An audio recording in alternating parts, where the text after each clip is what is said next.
What a gift would a dwarf ask of the elves? None, lady, answered Gimli. it is enough for me to have seen the Lady of the Galadriel, and to have heard her gentle words. Hear all ye elves, she cried those about her. Let none say again that dwarves are grasping and ungracious. Yet surely, Gimli, son of Glóin, you desire something that I should give. Name it, I bid you. You shall not be the only one without a gift. There is nothing, Lady Galadriel. Bowing low and stammering. Nothing, unless it might be to see, unless it is permitted to ask, nay, to name a single strand of your hair, which surpasses the gold of the earth as the stars surpass the gems of the mine. I do not ask for such a gift, but you commanded me to name my desire. The elves stared and murmured in astonishment, and Celeborn gazed at the dwarf in wonder. But the lady smiled. It is said that the skill of dwarves is in their hands, rather in their tongues. Yet that's not true of Gimli, for none have ever made a request so bold and yet so courageous. And now, how shall I refuse, since I commanded him to speak?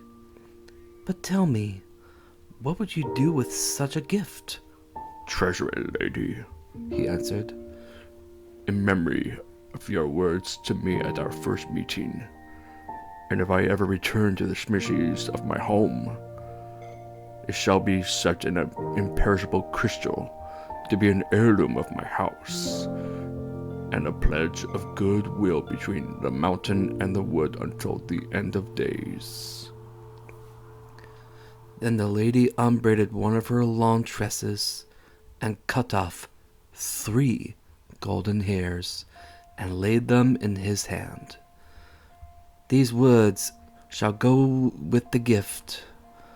I do not foretell, but for all foretelling is now vain. On the other hand lies darkness, and on the other only hope.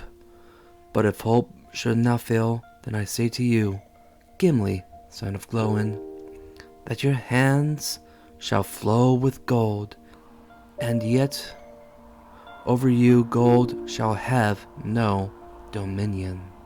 This moment is very important, very specific to both characters, Gimli and Galadriel. Compared to the rest of the gifts Galadriel gave to the Fellowship, just one strand of her hair is just as important as Mithril to the dwarves, or the one ring to Sauron and Gollum. So why? Well, her hair was held a marvel unmatched.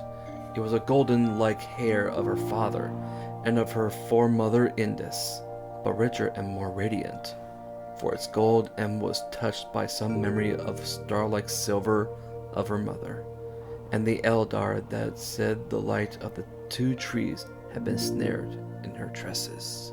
There was another important character named Fëanor, back in the first age of Middle-earth.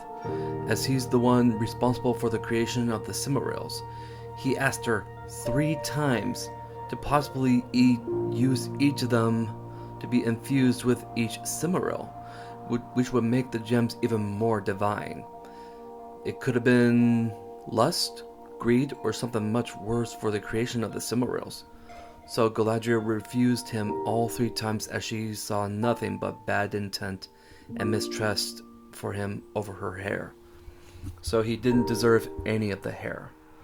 But when you observe Gimli's request, he was persuaded to ask for a gift. Galadriel saw the good intent of his request, and he wanted to treasure her and make something much more important, not for himself, but for his family and in the future, to be carried on as a symbol of friendship between elf and dwarf. She wished him a prosperous life, And because of his moment, his friendship with Legolas began to flourish. Afterwards, they became best friends. Gimli goes on in his life thinking about Galadriel and her kindness.